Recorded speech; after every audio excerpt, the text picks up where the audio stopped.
প্রথমেই আমরা আসি ফার্স্ট স্ক্যান কখন করব। যখন একটা পেশেন্ট আমাদের কাছে আসছে তখন পেশেন্ট জিজ্ঞেস করে যে ডাক্তারবাবু কখন কখন আল্ট্রাসাউন্ডটা প্রথমবার করব, বা আমি কখন প্রথমবার আল্ট্রাসাউন্ড করতে পাঠাবো। সেইখানে প্রথমেই আমরা যেটা বলি, যখনই আমরা প্রেগনেন্সি পজিটিভ পাই তখন আমরা দেখি কত সপ্তাহ হচ্ছে ডেট অনুযায়ী, এবং ডেট অনুযায়ী যখন দেখি 7 উইকস প্লাস হচ্ছে তখন আমরা জেনারেলি ফার্স্ট স্ক্যান করতে পাঠাই। এবং ফার্স্ট স্ক্যান করার সুবিধাগুলো কিছু কিছু রয়েছে যেগুলো আজকে আমাদের ডাক্তারবাবু বলবেন। ফার্স্ট স্ক্যান করতে আমরা কেন ইম্পর্টেন্ট সেটা আমি বলবে। নমস্কার, আমি ডক্টর দ্বিজেন্দ্র, রেডিওলজিস্ট। তো ফার্স্ট স্ক্যান কখন করব সেটা হচ্ছে ইম্পর্টেন্ট।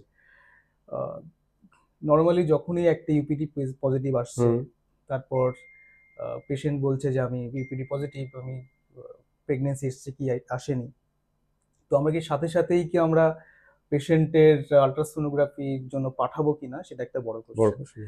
তো যদি সাথে সাথে পাঠায় তো কি হতে পারে, যদি সেটা 6 উইক, অনেক ক্ষেত্রে পেশেন্ট আমার চলে এলো জাস্ট পজিটিভ হওয়ার পরেই চলে এলো, মানে অ্যারাউন্ড 6 উইক বা 5 উইকস, বা এমন হলো যে জাস্ট পজিটিভ এলো তারপরেই চলে এলো, তো সেই ক্ষেত্রে হয় কি, যদি আমরা আলট্রাসোনোগ্রাফি করি তাহলে আমরা কিন্তু টিএস মানে পেটের উপর থেকে যদি আমরা দেখি সেক্ষেত্রে কিন্তু আমরা নাও পেতে পারি। কারণ আমাদের উপর থেকে যদি আমরা যখন আলট্রাসোনোগ্রাফি করি সেটা দেখতে প্রায় 6 সপ্তাহ মিনিমাম সময় লাগে। এটা একটা জিনিস হলো। নেক্সট হচ্ছে, তাহলে কি 6 সপ্তাহের মধ্যে পাঠাবো?